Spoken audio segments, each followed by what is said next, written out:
Hello and welcome to Let's Grow a Business, y'all. I am MaryKay. Hey, I am the founder of ConvertMORE, where we believe your business is more than just a venture. Your business is your legacy, and we are here to empower you with the tools, the training, and the support that you need to scale your business so you can live an abundant life. And in today's video micro training, we are going to be discussing something that comes up for us all the time.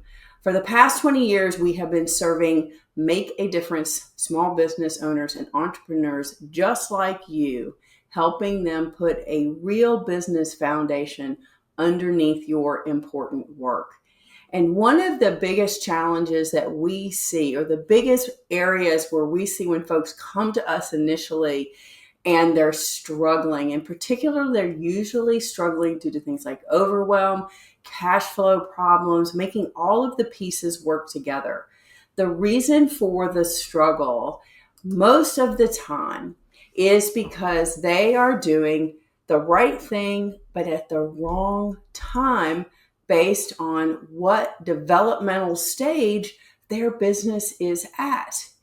And what happens is when you are doing the right thing but at the wrong time, there is a high level of risk. It is much more difficult to get the result that you're seeking from whatever it is that you're investing your time, your team resources, and most importantly, your cash into. So there's a high level of risk when we try to do things in our businesses that we're not quite ready for.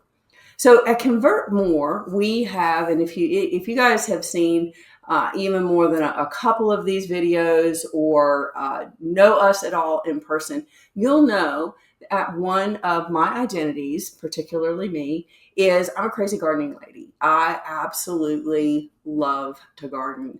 And so in today's micro training, we're going to get into a little bit of gardening analogy to demonstrate for you how it is that all systems, all organisms, and your business is a living, growing system, just like a plant or just like a little person. So today's micro training is grow faster with less risk. What stage is your business and why it matters? So let's get into the content.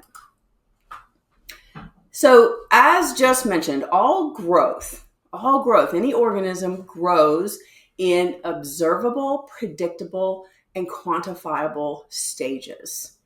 And this is important for your business because what it says is that you are going to be able to identify, and what we're going to show you in this micro training is some of the key points of identification so that you know where you are and also when you're ready to up level to the next stage when you're at one of those crux points in your business development. So we all can relate to children crawling before they walk and walking before they run, right? No one would expect otherwise. And if you've ever grown anything, or maybe even if you haven't, you can imagine that if you're growing a tomato, like we're seeing in this image on the screen, if you're growing a tomato plant, it needs to sprout from the seed before it can start setting flowers. And then it has to flower before it's able to fruit or able to produce a tomato. And so, as we noted, the growth and developmental stage of people and plants is really obvious to us because they're so familiar. We're surrounded by it all the time. We don't even really think about it. It's what we might call innate knowledge and understanding. And if you can imagine, if you're a parent or if you know parents, even the most overzealous, enthusiastic parent wouldn't invest in something like custom running shoes and a sprint coach for a toddler who's just figuring out how to be up on their legs, much less move quickly.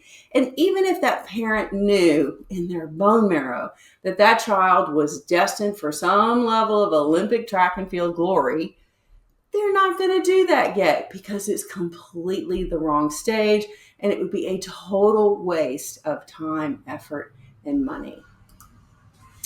So when we look at our businesses, though, one of the challenges that we have is while businesses align in terms of having growth and developmental stages, it's not innate for most of us. because most of us did not grow up immersed in entrepreneurship. And if you did, congratulations, you're really, really fortunate, because you would have received it in a much more organic and vicarious way. But most of us did not grow up immersed in an entrepreneurial environment. And we don't have then that innate knowledge of what makes a business grow. It's just not everyday knowledge in the average household. So unless you have earned your MBA perhaps, or maybe you have launched and scaled a business previously, you may never have even thought about what stage your business is at currently or why it matters.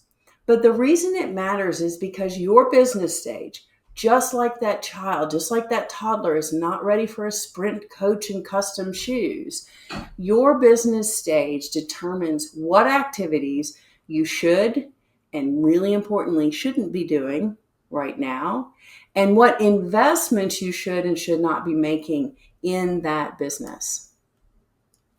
So when we look at a business, as I said, I'm a little bit Cocoa Puffs for gardening, or goofy for gardening, and not a particularly great artist. But we've drawn out a little schema for you, just a little fun schema to kind of demonstrate a little bit about what we are saying. And let's just move this up for a moment.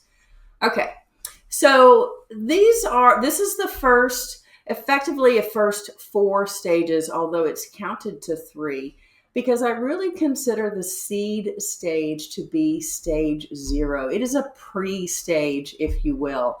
And that is that stage of business development when you have an idea for your business. And it is just an idea. Everything starts from an idea. Most plants begin from seed. So this idea is this little pocket of potential in your mind. And so stage 0 is the seed stage.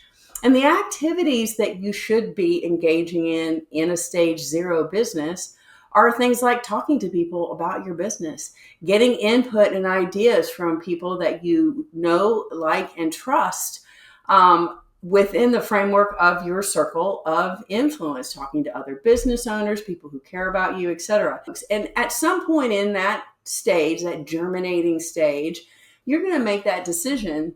Yes, I want to do this. I want to take this idea, I want to plant it in the ground, and I want to bring that through to see what it can possibly grow into. And hopefully you even have a vision for what it is going to grow into. So at this stage, you've put it in the ground, you've made that commitment. Now you're going to progress past just chatting with people about your business to seek and secure your very first customer. And I actually remember securing my very first customer, my very first coaching client back when I first got started in a coaching business. It was a gal that I met through a group that I volunteered with. And so we're talking about many things, and just through those conversations and me bouncing off my idea for a business with her, it became pretty clear that she potentially was a good fit for what I was offering. But I was still terrified to actually ask her for money for that. But that was the point at which my business transitioned from stage 0 to stage 1. I had a little sprout. Now, for those of you, if you have ever planted a seed inside of a little cup to watch it grow, maybe you did it in 3rd grade, maybe you do it all the time, you know that as that seed emerges, the first thing that happens is just a couple little bright green leaves. It's very delicate and spindly, doesn't have really a whole lot of structure or integrity. And the most important thing we do at this point is continue to nurture it and care for it very carefully. A little bit of water, warmth, and sunshine, right? And a lot of it is just getting out of the way to help it grow. And so when we're at stage 1 in our business, we've sprouted, we want those leaves to get a little bit stronger, the stem to get more integrity. What we're doing there is we're taking that same process that we use to get the very first customer or client, and we're going to repeat that and continue to repeat that and replicate that success over and over and over again until we actually have a client or customer roster. And we are actually delivering this thing, this idea, this concept that we had in our head that is of value. We are now delivering that to our customer or client, and they are getting results. And that is what we call proof of concept. Proof of concept. It is a very important business development stage. And imagine that sprout now has gone from those two little bright green leaves and spindly stem to something with just a bit more structure to it and a bit more integrity. It is starting to look like it might turn into something. And one of the markers for many of the businesses that we work with in terms of, well, how do I know when I'm ready to go from this stage one business where I'm working one-on-one, I'm gathering leads, I'm talking to them through sales calls, I'm closing them into my program, and then I'm delivering the result. Everything is one-on-one, right? So you're really wearing the total hat for the business. You may have hired a little bit of virtual assistant help here and there for some of the peripheral pieces, but really you're a solopreneur at this point. So how do you know you are ready to move up to the next stage of growth? There's a couple of key markers. The first, we believe, is that you are now generating enough leads, selling enough of those leads into clients and customers, and able to deliver that to where you're making about $100,000 a year. That's that six-figure break point, right? If you're not there yet, you need to keep doing all of those activities that will get you there. So that's about, $8,300 a month, roughly. So if you already have crossed that milestone, or you're tracking towards it quite consistently and firmly, then you are at that cusp between stage one and stage two. So what happens in stage two? In a plant, as you can see from my beautiful drawing here, the plant is now going to have multiple leaf sets, multiple stems. It's really starting to look like the kind of plant that it is. A tomato plant looks like a tomato, and a squash plant looks like a squash, whatever it is that you happen to be growing. But that plant now has multiple stems, multiple leaves, and it's going to be beginning to produce some flowers. This is what we call the stage two business. What does it look like inside of your business? This is the stage where you are going to begin to build very basic leverage and basic automation. And the reason you want to do that, and I want to stress that a business can stay at stage one forever. This is a decision. So unlike a plant, which is going to grow and do its thing, a business, you can be completely satisfied with that container of bringing on leads, talking to people. Maybe you do some speaking, whatever your process is for putting yourself out in front of an audience, converting those into clients and serving those clients. If that makes you happy and you are making the amount of money that makes you happy and everything just feels good, that's great. You can just stay right there. But if you are feeling a little bit like the ceiling, you've come up against the ceiling, or you're in a too small box, you want to make more money and you want to make a bigger difference. You want to reach more people. So if you stayed in your business model, the only way to double your business would be to double your clients or customers, which means just imagine how many hours you would have to put in a day to make that happen. It becomes impractical very, very quickly. And a lot of people will lean into the training, well, you just need to raise your rates. And that is true, but only to a point, because no matter what your industry and what your offer, there is an upper limit to how much your market will pay for that particular solution, right? So the value of solving a problem, which is what every business does fundamentally, is directly tied to how much somebody will pay in the marketplace for that solution. And so you can't charge what you're worth, because you're worth an infinite amount. So that's kind of a silly idea. So you do reach a maximum point in your income. And if you're feeling that, you're feeling the ceiling, you want to do more, you want more money, you want more impact. Now is the time to move towards those stage two activities. So building leverage includes things like upgrading and up-leveling the types of systems that you are utilizing in your business. Systems that can allow you to do things like automations. That's a very big buzzword in our industry. And the thing to be careful of is, don't assume that the automation is what does the work. You must put your secret sauce, your formula, and your processes that you're doing one-on-one right now into an automation container in such a way that it actually provides you with the leverage that you're looking for. So that's something you have to be very careful of. A lot of folks buy systems because the system, the marketing that they use to sell you the system, says things like it will do the thing for you. It doesn't. You are the person who must drive and run the system. So you start with the simplest automations, doing the things that you have well-established processes for. And then the second thing you're going to do at this stage is you are going to begin to look at your content, and you are going to begin to convert that content from a one-on-one delivery model to a one-to-many delivery model. Now, this is a particular area for us that we focus on because this is that point where things can really start to get fun and you can really start making some real money. But it can also be very, very tricky. There's a lot of questions that you're going to need to answer within this container. One of which is, what should go into this offer? What should it be? And should it run through the entirety of my process now that I do one-on-one, or just a portion of it? And those are questions that we can help you answer. But I want you to start thinking about that now, thinking about, well, how is it that I take my ideal customer and client from where they are now to where they want to be? What is my process?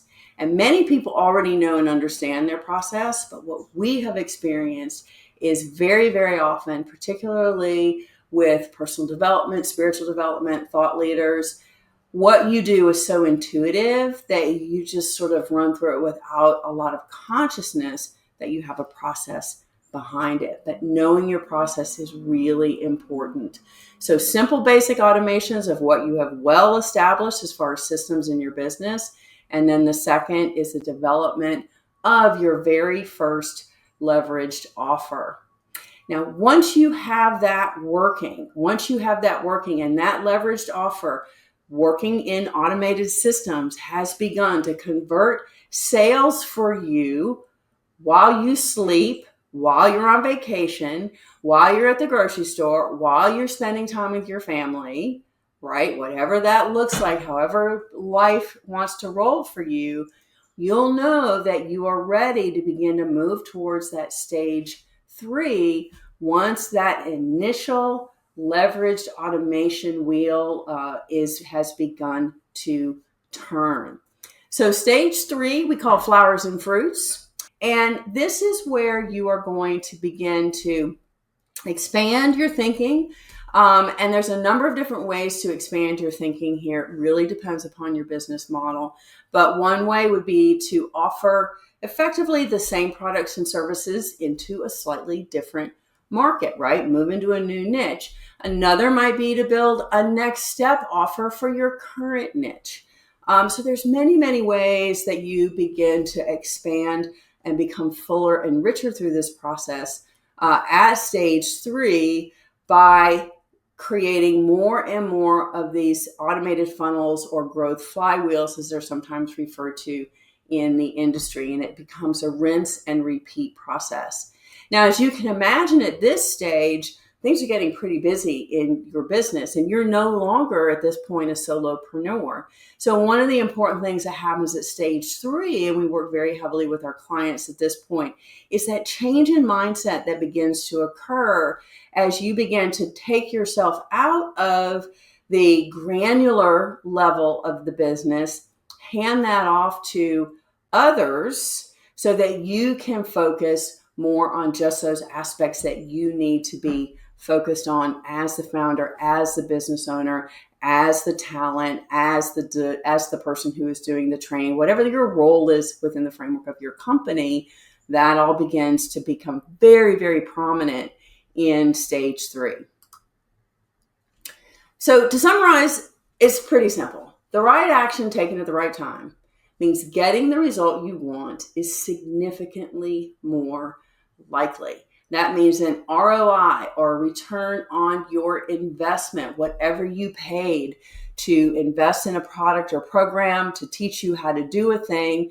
That amount of money and the time you spend engaging that is going to have a much, much greater chance. It's going to be much easier to deliver a positive ROI through that process. And that brings us to the end of our micro training. And please visit us at ConvertMOREConsulting.com. And we look forward to helping you grow your business. Bye, y'all.